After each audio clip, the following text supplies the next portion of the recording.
O armazenamento e a transmissão das informações genéticas dos seres vivos são feitos pela molécula de DNA. Em contrapartida, Walter Gilbert levantou em 1986 a proposição de que o RNA é capaz tanto de armazenar informações genéticas quanto de catalisar reações metabólicas.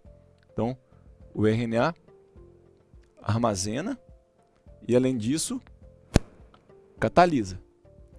Essas evidências apontam o RNA como uma provável molécula informacional das primeiras formas de vida que surgiram na Terra. Essa hipótese ficou conhecida como mundo do RNA. É muito importante a gente pensar dele armazenar e dele catalisar ao mesmo tempo, e por isso ele ser conhecido como uma primeira molécula. Porque o DNA, a gente tem que lembrar que se ele existe, se eu quero, por exemplo, transformar um DNA em 2 DNAs, num processo chamado de replicação, para isso acontecer tem que ter enzima.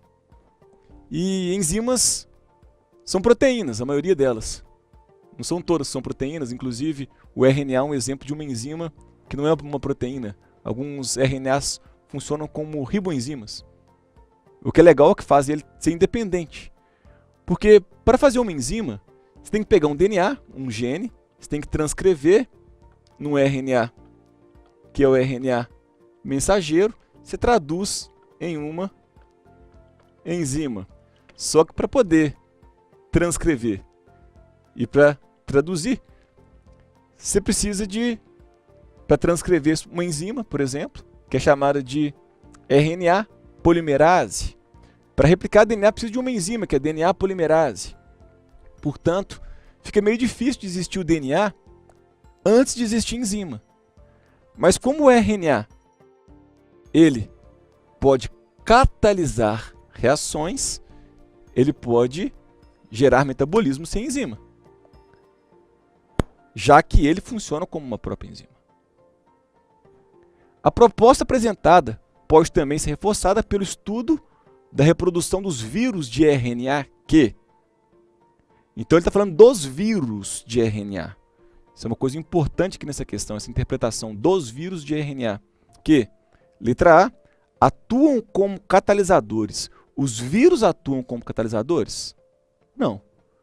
Portanto, a letra A está errada. Letra B, produzem energia para suas próprias atividades de replicação. Os vírus, eles não têm metabolismo fora de uma célula. E quando invadem uma célula, eles multiplicam o metabolismo deles. E eles usam o ATP da célula que eles invadiram. Falar que ele produz energia está errado.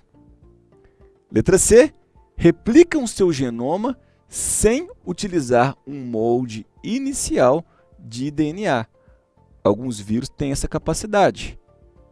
São aqueles vírus que nós vamos falar que eles têm um RNA chamado de RNA positivo. Eles conseguem, então, replicar o seu genoma sem utilizar um molde inicial de DNA. Isso porque o RNA funciona como um catalisador também. Letra D, sintetizam suas próprias organelas. Vírus não tem organela. Letra E, usam o DNA das células para replicarem seus genomas. Ele está falando o contrário da C, que replica o seu genoma sem utilizar um molde inicial de DNA, que vai ser a nossa resposta da questão.